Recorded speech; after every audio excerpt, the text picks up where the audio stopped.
What's up, everybody? Welcome to Gojo and Mike Golick Jr. That is me. With me, as always, on the ones and twos, super producer Brandon Newman. With us today, I guess not would be the right term, my father, Mike Golick Sr., is on load management today, so it is just me and Brandon out here kicking it like back in the old days. Brandon, how you doing, man? Top of the morning. How you doing out there in La La Land? So far, so good, man. We got a great show for everybody today. As always, they should download, subscribe, rate, review, leave us that 5-star rating. Check us out on the DraftKings YouTube channel and on Samsung TV Plus and the DraftKingsNetwork.com live, 10 to 11 a.m. Eastern. Nekias Duncan from Dunker Spot Podcast is going to join us today and help us get ready for Game 3 of the NBA Finals. He is one of the few people that inhabits my timeline, Brandon, that's like an X's and O's basketball guy. Obviously, what I have curated as far as my timeline, my internet presence, is a lot more football people, so I see a lot more football X's and O's people out there diving in, breaking down the game, the way that we've seen Dan Orlovsky and others make very public on big TV shows. I don't feel like we see as much of that in basketball. You've got Tim Legler's, JJ Redick's of the world that really get into the nitty gritty of the game, but Nekias and what they're doing on his podcast, they do seem to do it at even that next level. So very excited to kind of hear from him and see how he sees this series, what he's seen as far as Eric Spolstra's frustration with how it's been covered and all that stuff. We also have to get to the NBA news off the court yesterday that I'm sure is going to tick off a lot of the basketball people that do just want to focus on the finals. But Brandon, before we get to that, we have to get to, I think, the video and the sound that will dominate today pretty much on every platform, because last night we had Game 2 of the Stanley Cup Final. The Vegas Golden Knights appear ready to just try and bash heads in. They beat Florida 7-2 in that game, in a game where Sergei Bobrovsky got pulled because it was such a thorough butt whooping. But that was not the story of the night here. While I'm sure our friends over at the Le Batard show I saw on the local hour that is before us, and then their show which airs after us on DraftKings Network, a lot of sad faces, a very ticked off Roy Bellamy as they're dealing with and stomaching the idea that maybe they will lose 2 championships in South Florida. This one is different. So we have got sound of post-game, a reporter from CBS 4 in Miami set up in the rafters inside the arena after the Golden Knights win over the Florida Panthers. And take a look and listen at how this hit goes for her. A very loud crowd here at T-Mobile Arena. Obviously, Vegas fans enjoying the less than ideal night for the Panthers after falling to the Knights. No. Oh my God, highest game you don't want to be, right? Let's get into the highlights here.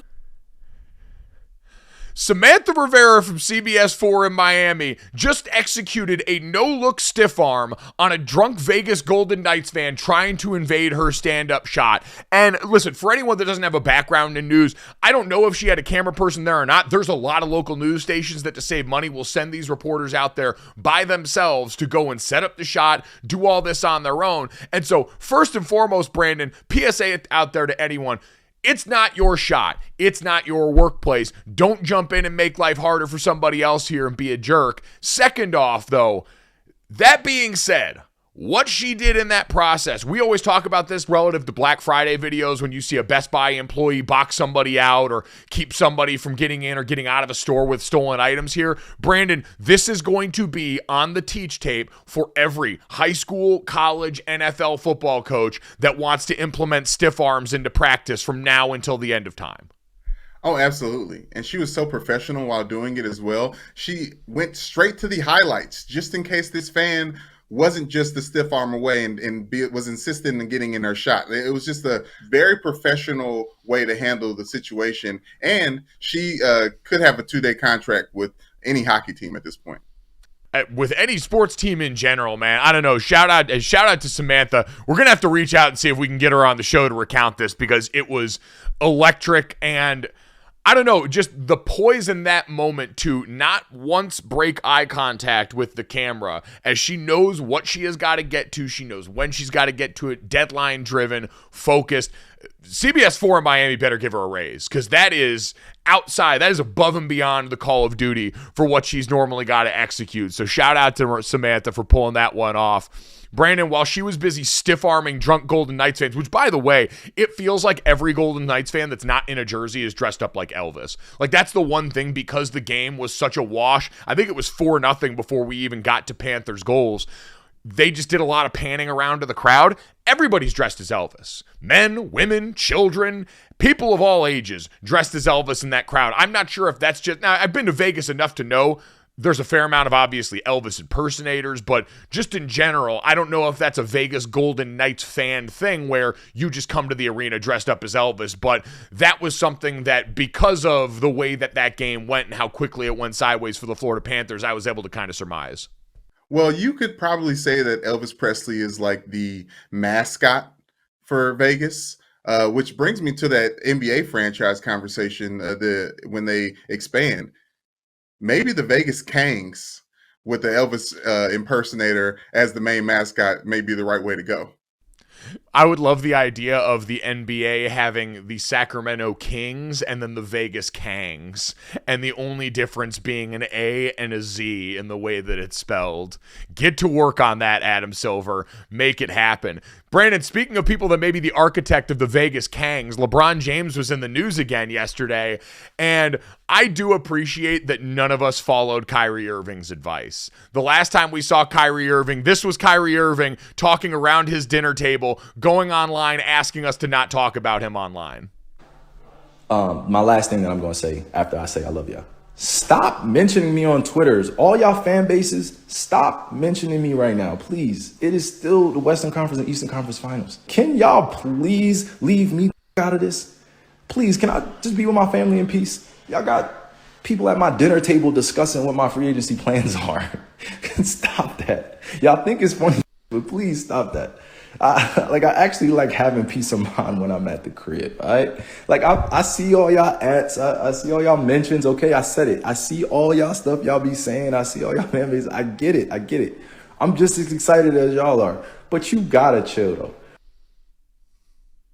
I realize now, with the benefit of hindsight, that Kyrie essentially did what Adam Silver did with the John Morant suspension, right? He's like, I'm excited about this too. We're going to get to it, but don't talk about it right now because I got stuff going on. I also want to know, Brandon, who he's inviting over to dinner that isn't aware of his plans. Like, I'd imagine Kyrie seems like a pretty private person, and so if your family and friends are sitting around there and they're even curious, that might be more a you thing, Kyrie, than an us thing.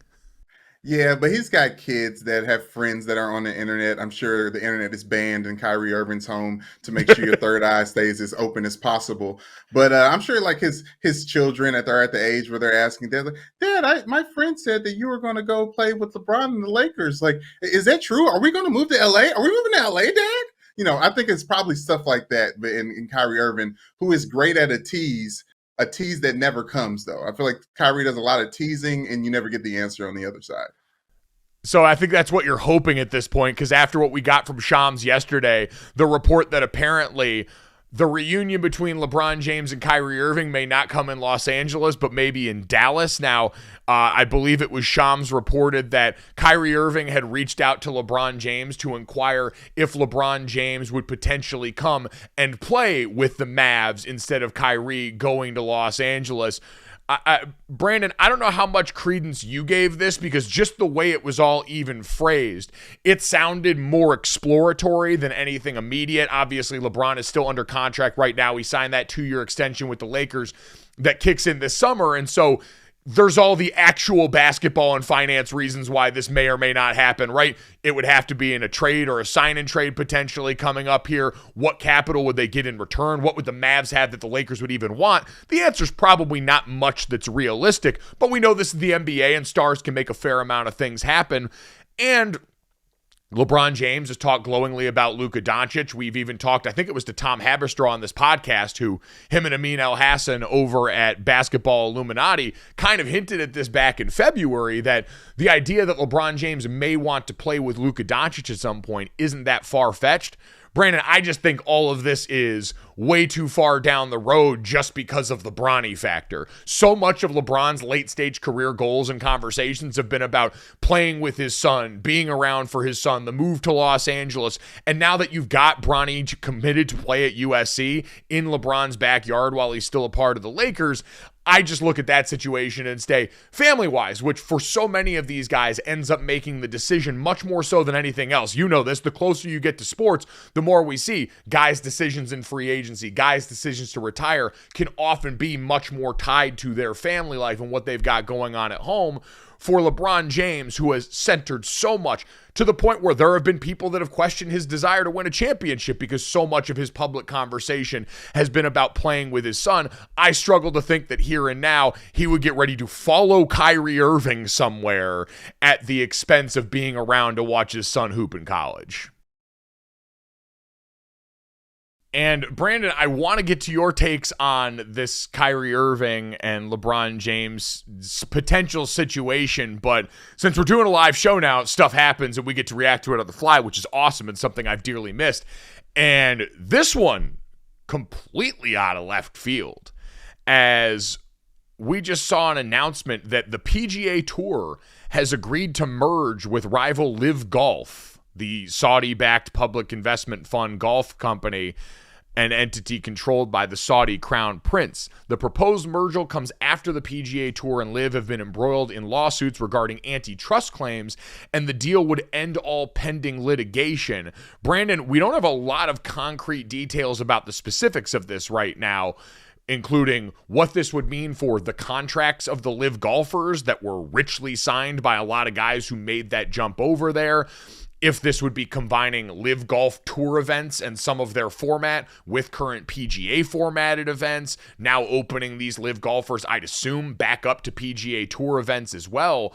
So, Brandon, we have a lot more questions than answers at this point. We're reaching out to some people to try and see if we could find out anything else. But just in general, if you're a LIV golfer right now and your contract remains intact, this may be one of the bigger wins we've seen in a while. Absolutely. I mean, I think the merger may be more of like a Taco Bell KFC brought together, or Pizza Hut Taco Bell brought together, where they get to keep their name. I like the LIV PGA, and it's all about the money at the end of the day. I can't believe PGA is deciding to merge instead of just completely buy out and eradicate this thing from the root. That it kind of proves just how far LIV Golf has come in its very short time in existence, that PGA feels the need to merge versus consume and annihilate. Well, I guess that's the interesting part to me, is how much of this is driven by that versus what had been going on in court. Because I think a lot of us kind of, threw up our hands and said, we're not going to read a bunch of prolonged court litigation between these two sides. There's only so much interest that you can get in fans in general about stuff like collective bargaining agreements and all of the minutia. I mean, hell, the other day we were talking about Congress and college football for the umpteenth time, and my eyes started to glaze over. So I get it. But publicly, all that we had seen and really heard from LIV, at least to my knowledge, was the TV ratings weren't really doing anything. LIV Golf being put on the CW wasn't really getting the eyeballs that would make them a legitimate contender. You had the recent success on the course, especially in majors, of some of the golfers like Phil Mickelson, Brooks Koepka, obviously going out and winning a major as one of the LIV golfers here, Bryson DeChambeau and some of these other guys having success going back to the Masters. And so you had a little bit for them of maybe proof of concept that these golfers, most of which had been written off as guys that could no longer play at the top level. For Brooks Koepka, he was the one very publicly didn't feel like he was playing at the level that would have him competing with the guys on the PGA Tour. Injuries had damaged him, and so he decided to take the money and go.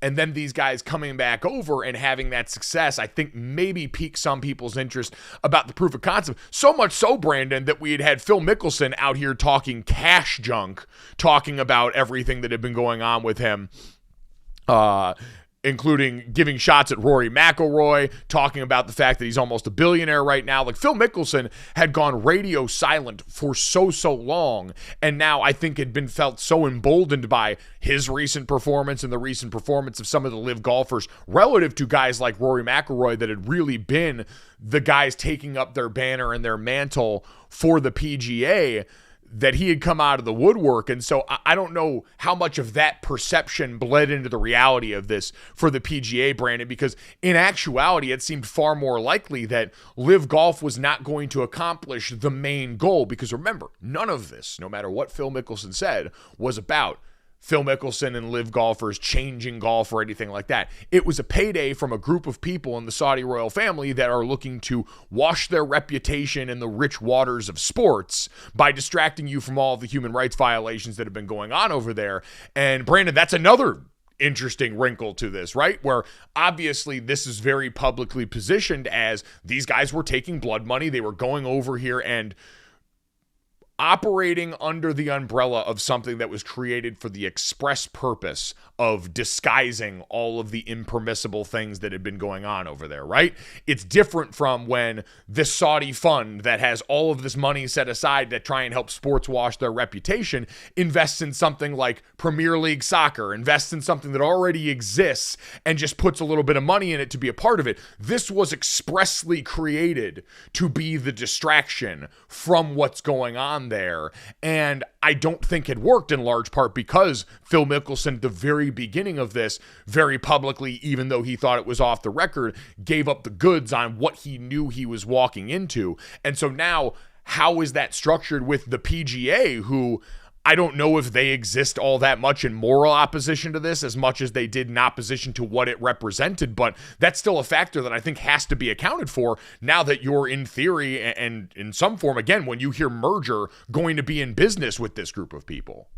The morality standpoint is something that I feel like Rory and Tiger Woods stood on, and then the PGA was definitely propping them up as the voice boxes of doing the right thing when it comes to the other golfers and not going over to LIV and cashing out and making a bunch of money and playing golf that nobody was watching. But now it feels like the LIV was in the right in what they're not in the right. Obviously, that's way too far, but they are getting rewarded for something that a lot of people are trying to take the moral high ground on. Well, I think a lot of the golfers, and I can't go back and re-legislate all of their comments, but in general, the theme more felt like these guys were turning their back on the PGA that has all this history and the PGA that's done so much for golf and been this place. And for guys like Rory and Tiger, those are guys that have their identities tied up in the legacy that only the PGA Tour can provide, right? You weren't even getting points in the PGA rankings for what you were doing on LIV Golf, let alone what these guys are searching for, which is a place in golf's history. But for the rest of it now, Brandon, to your point, it does kind of become more like what we described when you see this Saudi fund investing in things like the Premier League. Is now it's almost backdoored into, well, they've just pumped some money into the PGA and it can sort of hide under that banner instead of existing on its own in a way that, because of Phil Mickelson, is much easier, much clearer for everyone to see. So we'll keep waiting for more details on this to emerge as to the specifics. But again, the PGA Tour and LIV Golf reportedly set to merge. I'm still sitting here absolutely shell-shocked that now we're going to have... Brandon, this almost seems like pro wrestling where you've got two completely like rival factions that are all of a sudden going to wind up in the same place, because everyone involved has talked a lot about the other sides involved in this. And it's like anything else, they're golfers. It's not like it's going to end in fisticuffs. I mean, we barely get fights in most of the other sports that are far more physical, like baseball. So I don't expect anything to actually come of this for these guys, other than maybe they won't be sharing the same private jets to certain tour events. But now you also have the weird elephant in the room for guys like Rory, guys like Tiger, who decided not to leave, not to take the payout and go, who are going to be playing on the same tour as guys making 9-figure salaries and looking up and going, all right, well, how are you going to make us whole, PGA, if now all of a sudden you're going to put this stuff under the same umbrella? I think that, among other things, comes to mind as the chief questions for me is, how is this going to affect the payouts for everybody involved? How is this going to affect the event formats? Since LIV Golf had famously gone away from the 4-round model to the 3-round model, fewer events was the idea there, a more manageable schedule for the golfers on the tour, versus the PGA that now, in response to that, had added some events with bigger prize pools, had created events in a system of rewards that required players in chosen the top 100 most popular golfers to be at specific events on tour and only the ability to miss a couple of them. There are a lot more details that have to get hammered out of this thing that have been presented to us right at the start. But, man alive. Golf, I will say this, Brandon, this has been the most interesting 2-year stretch of golf that we've had since Tiger Woods stopped dominating at the top of majors. So we'll wait for more information on all of that as it comes to us, but we are still in the throes of basketball season right now. We're going to be coming up on Game 3 of the NBA Finals soon. And so to help us break that down, Nekias Duncan from the Dunker Spot podcast, kind enough to join us on the show now. Nekias, what's going on, man? Hello. How are you? Doing really well. We appreciate you giving us some time, man. It's been fun to watch you become such a big presence on everybody's timeline during all this, because I don't know, for me, I feel like I live in this football bubble sometimes where I see so much football analysis that does dive into the X's and O's. And as I've always gone over to basketball, I've never felt like we've seen as much as is presented now. And I feel like you're a big part of that. Is that something that you noticed when you were starting to get more and more into this space? It does feel like, as frustrated as we can be with like general basketball coverage out there, and that's a conversation for another day, it does feel like more people are digging into the film side of things, the X's and O's side of things. Like I don't, I guess just the way I am, like I don't want to feel like I'm a big part of it. Like I'm just doing whatever my part is. But it has been cool to see that kind of continual growth over the last few years on Twitter. It's definitely been cool, and I will give you the credit. You have been a big part of it on my timeline. It's obviously registered with a lot of people, and I do want to get your opinion on what's going on in the finals right now, because I think we kind of had that come to a head after Game 2, where you heard a frustrated Eric Spolestra use the words untrained eye in a way that made everybody's jaws sort of drop there. Why do you think Spo was so frustrated in that moment about the notion of how they defended Nikola Jokic in Game 2 of that finals game? Because I think what Spo alluded to, I think it was just a general frustration with that talking point. Like, you can't make a player as great as Nikola Jokic anything, really. Like, all you can do is try to limit options around here, or just limit the ways that he can beat you. This is, at worst, like, he's a top 3 player in basketball at absolute worst. So there's only so much you can do in general. And I also feel like the framing of that felt kind of off based on what we've seen through the first 2 games. I don't think it was Miami trying to make Jokic a score. I think it was Miami kind of reorienting what they wanted to take away, or just doing a better job of trying to take away some of the off-ball movement that has made Denver so special. Because with Jokic, he can score any way you want him to. And if you give a cutter or a player space on the perimeter, like a peephole of space, he's a good enough passer to hit you. So I think Miami did a much better job of kind of shifting their lineups. They put Kevin Love in the starting lineup. They placed him on Aaron Gordon. That puts Jimmy Butler on Jamal Murray. That's more length on Jamal Murray. And as we know, Jamal Murray is kind of the head. I think that's something that Steve Kerr alluded to with his podcast appearance with Draymond Green. Jamal Murray's kind of the head of the snake of Denver's offense with the way he handles the ball more than Jokic does. So being able to put length on him, bother him, get him out of rhythm, we don't see the first half Jamal Murray that we saw in Game 1. We see kind of a slower build. You take away Jamal Murray, you limit some of the other off-ball movements, some of the cutting. It just kind of devolves into Jokic has to save these possessions, and he's good enough to do so. He scored 41 in Game 2, but I don't think it was some shift on what they were doing with Jokic. It felt more like Miami doing a better job on everyone else. That makes sense. So would you have the same sort of dispute maybe with the idea that effort was at the heart of all of this too? We heard that from Michael Malone after the game. He seemed furious. It seemed to have been something that rattled that locker room, this notion that it was a lack of effort for Denver, especially defensively, that undid them in that way. I feel like it was a little bit of a lack of focus in the first quarter in particular. Like, there were some open buckets Miami got from the three-point line with a couple of slips. Aaron Gordon and Michael Porter Jr. botching a switch. There was another one with Gabe Vincent coming off a pick and roll. Max Drew slips to the left corner, gets a 3 early on. So there were enough miscommunications there early that allowed Miami to get into a rhythm. And ultimately, in Game 1, Miami didn't knock down shots, but they found pockets against Nikola Jokic when he was in a drop, or when he was at the level of the screen, slipping the ball in Bam Adebayo, and he can take short jumpers and make passes from there. They already kind of hit some of the notes they needed to offensively in Game 1. They just weren't able to make enough shots. In Game 2, that completely flipped. Shot over 48% from 3 in that game.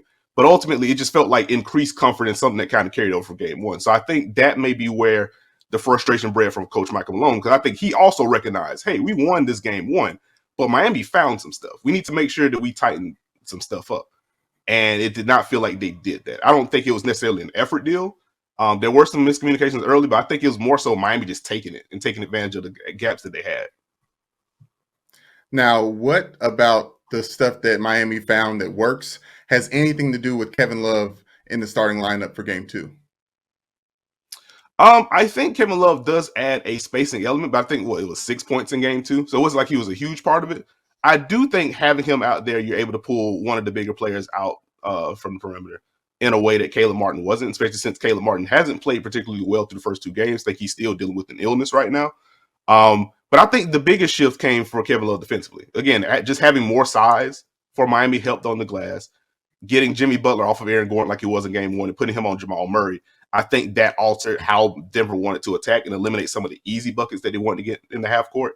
I think you felt, oddly enough, because you think about the reputation Kevin Love has had as a defender in his career, but I do feel like Kevin Love changed the game defensively for Miami more than anything.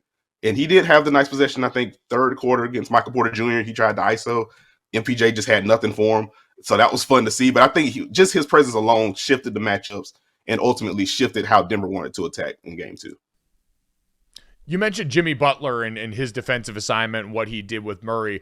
I think in general for Jimmy, it's been a weird sample size in the last really series and now into this one for his impact on the game here. What has been the shift this postseason from the Jimmy that we got early on that was the darling of the postseason that's putting up these monster numbers to now one that still seems impactful but in a really different way?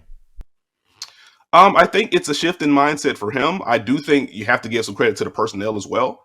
I think there were, even against Milwaukee, as great of a defense as they could be when healthy, there were obvious gaps to attack in their drop coverage, and Jimmy Butler got comfortable very early, and Milwaukee also had some smaller defenders that he could pick on. Even someone as great as Drew Holiday, there is just a size and strength advantage that Jimmy Butler had. In the Knicks series, you saw similar gaps that he could attack and some matchups to cycle through, but you started to see, okay, these wing defenders, RJ Barrett, Josh Hart, they may not be as good as Drew Holiday, but they are a little bit bigger. And Mitchell Robinson may not be as good of a defender as Brook Lopez, but he is a little bit more athletic. They play him a little higher up. So some of those gaps start to go away for Jimmy. And then in Boston, you have this wing personnel that they can switch all over the place, bigs that got more comfortable switching against Jimmy. And all of that combined with he's still dealing with an ankle injury. And because he's played well, that kind of goes under the radar, but that is something he's playing through, and the postseason is going longer for Miami. So naturally, that's just not going to get to 100%. I think all of that kind of factors into Jimmy trying to find other ways to impact the game. And some of that aggression that we saw in the first round against Milwaukee hasn't quite been there. Okay, to go to the low-hanging fruit, because that's the juice that, it hits just the right way. Mike had predicted Nuggets in 5. I went Heat in 7 just because I believe in the unbelievable. Did you see anything after watching game 2 that make you switch how you predicted this series would go? Not yet. Full disclosure, I had Denver in 7. I understood where the Denver in 4, Denver in 5 notion came from, just because of how dominant Jokic has been, how great Jamal Murray's been. And ultimately, I don't think Miami has a great answer for Nikola Jokic. That's just the nature of being a great player. But with him specifically, the post scoring, the mid-range scoring, the 3-point shooting, the passing, you literally cannot take all of those things away unless he just gets hurt somehow. So I did kind of feel like, okay, best player kind of wins out. Miami may be able to win on the margins, but I don't know if they have enough to stop him. And through 2 games, I haven't seen anything to kind of shift me from that, because as well as Miami played offensively in that game, and with all the talk of make Jokic a scorer, only 4 assists, Denver had a higher offensive rating in game 2 than they did in game 1. So it's not like it really worked in that regard either. And as well as Miami played in that game too, Jamal Murray had a chance to tie that game and send it to overtime to close out that game too. So Miami they did what they needed to do in game 2. And again, I feel like they had a good process game in game 1. So I'm still of the mind this is going to be a long series. I wouldn't be surprised if either one wins it. I think I still lean Denver right now just because they do have the best player in the series. I don't know where Jimmy Butler is health-wise. Very quietly, it's not like this is 100% healthy Bam either. And he is working his tail off on both ends of the floor so far. I just feel like war of attrition does kind of lean Denver right now. But ultimately, this is a really fun series. I'm glad that we are getting this series. I'm glad that we actually get to talk basketball about this series. I'm having a lot of fun with it. I think we still have 5 more games to go. It has been really fun, and I think for all of the people that were going to do the easy thing on the outside and do the ratings talk, and because we almost had Boston and LA, the basketball's been so good that I think it's largely erased a lot of that, even from people that were coming in kind of disingenuously. You mentioned all the changes that Miami made there. Is there anything that Denver does to adjust with all that stuff you had in mind about how well they actually played? Is there any adjustment for Denver to have going into Game 3 now shifting to Miami? I think the low-hanging fruit for me comes with Denver stars. I mean, I guess before getting into that, it would just be nice if KCP doesn't foul every three-point shooter in sight, and if Michael Porter Jr. doesn't have what I feel like was one of his worst games of the postseason on both ends of the floor, and he's been really good for Denver throughout this season. So it's just it felt uncharacteristic how poor he was on both ends of the floor in Game 2. If those two guys plays better, that might be enough of a margin for Denver to win. But with the stars in particular, I think with Jokic and with Miami playing as much zone as they have in fourth quarters with him on the floor, I think there's room when Denver crosses half court, let Jokic initiate from there. Just let him post up a matchup at the top of the zone, get him into the middle of the zone easier, and you're able to pick that apart because Miami did a really good job of staying matched up with him in that fourth quarter in Game 2 when they went zone, and Jokic didn't get those easy catches. He wasn't able to dice them up from there.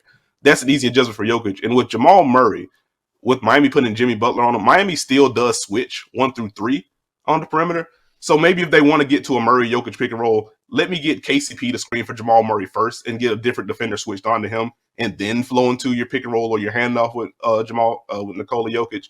I think that'll be an easier way to get him going because I think Miami's still going to be willing to just switch those actions early in the clock. That may be a way to kind of regenerate that two-man game because it was less effective than it was in Game 1. That feels like the easy stuff for Denver.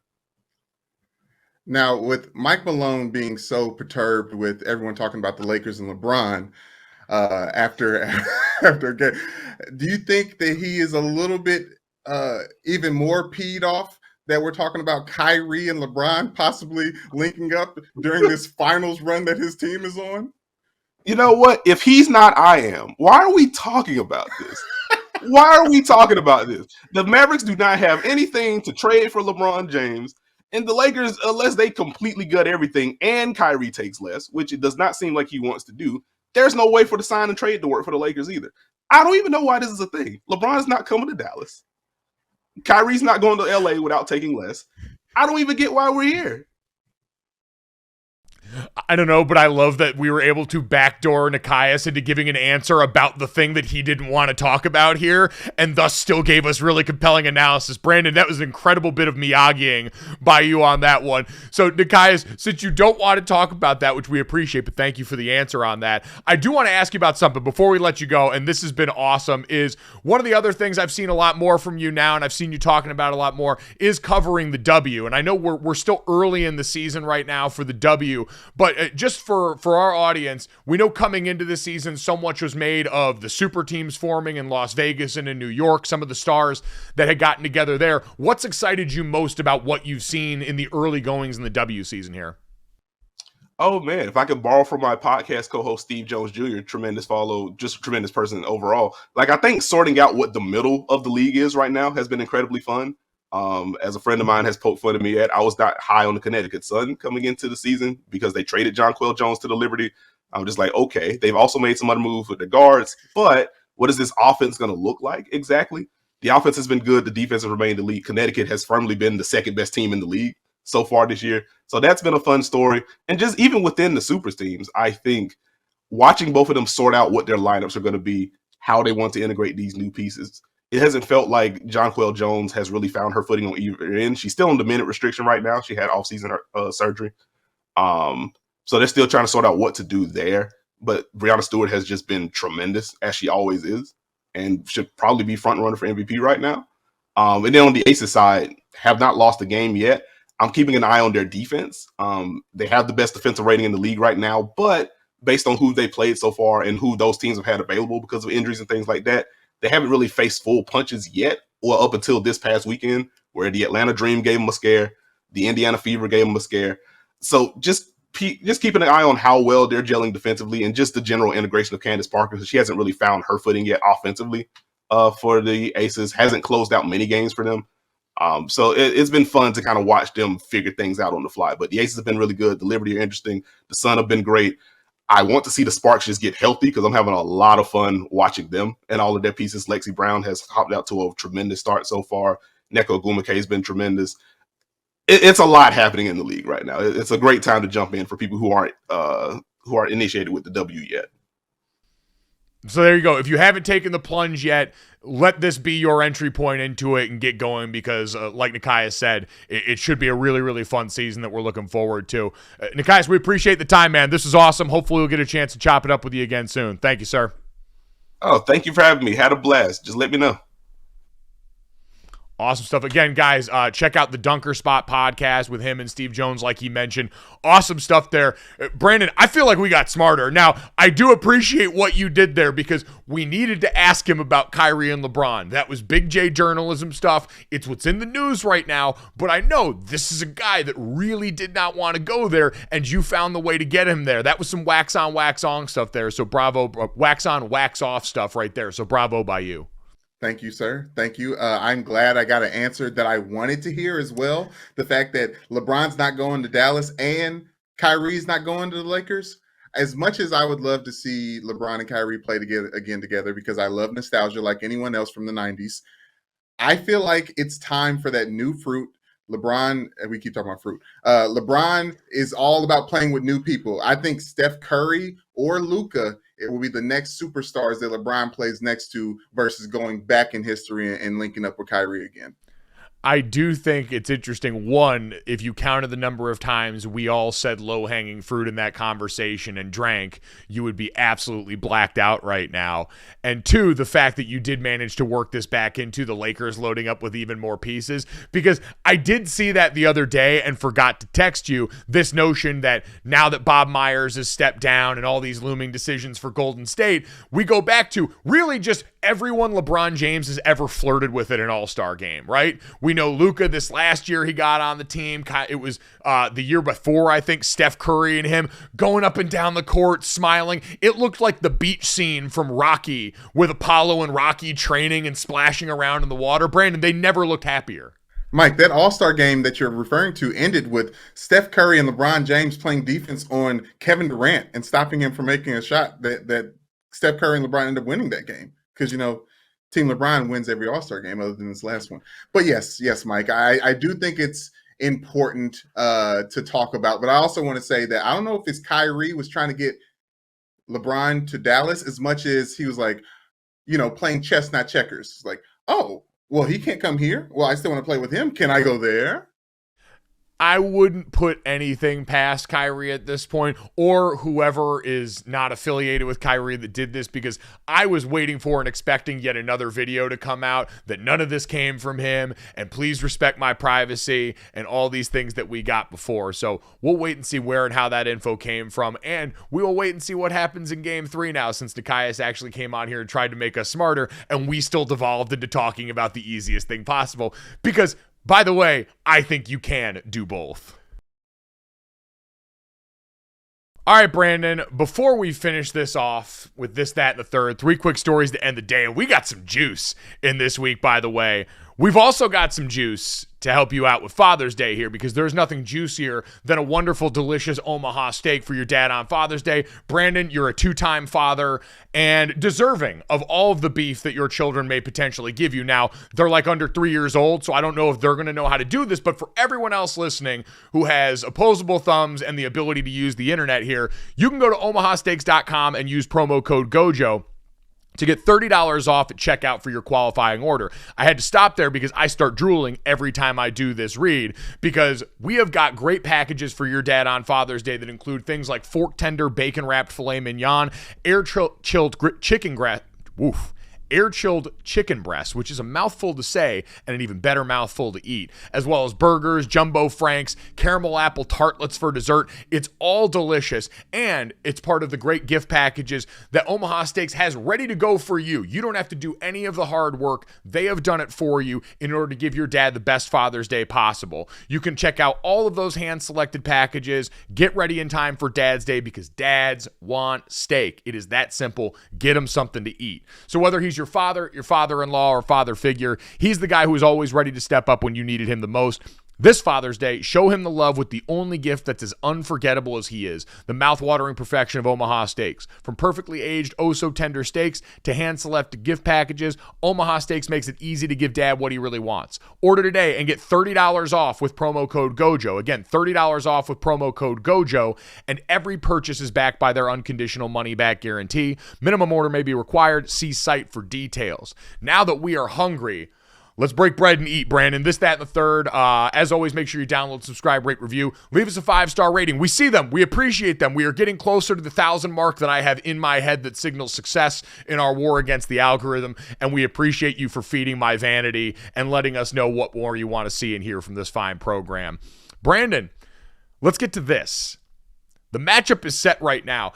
College softball is one of the most exciting television products out there. We've seen it gain more and more popularity in the last few years, and now we got the championship matchup set. Florida State and Oklahoma, a rematch of the 2021 championship that Oklahoma won in that series, gets started on Wednesday. Oklahoma increased its D1 record 51 consecutive wins in their lead up to this one. They're now looking to become the first program since UCLA back from 88 to 90 to win 3 consecutive titles, going up against a Florida State team that toppled Tennessee in the semifinal round here. So very exciting stuff, Brandon. Obviously, this going all down in Oklahoma. But again, college softball is a ratings bonanza. It fits into a great window. It's fast-paced. It's exciting. And this Oklahoma team is a dynasty. And we've talked about this a lot.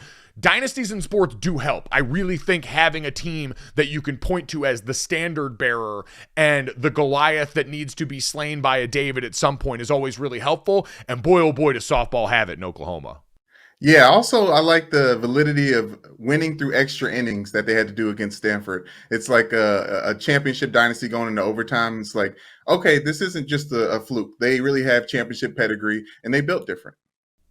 They are built different. And so we'll have them squaring off against the Florida State team that was a 2 seed last year and lost in the regionals and now makes it all the way back to the championship game. Congrats to everybody involved. Looking forward to that getting started tomorrow. Brandon, let's get to that.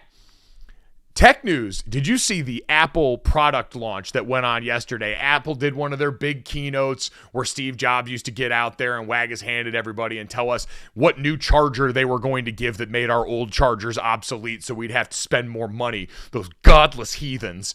But Brandon, yesterday, the big ticket item was Vision Pro, the new VR headset that Apple's coming out that's $3,500. That seems like way too much even for me that loves buying stupid toys, but by all accounts, does seem like a game changer, essentially puts you inside your computer in a way that with all the recent AI conversations, Brandon, I'm not sure I actually want to be at that point. What was the most interesting part of that keynote for you yesterday?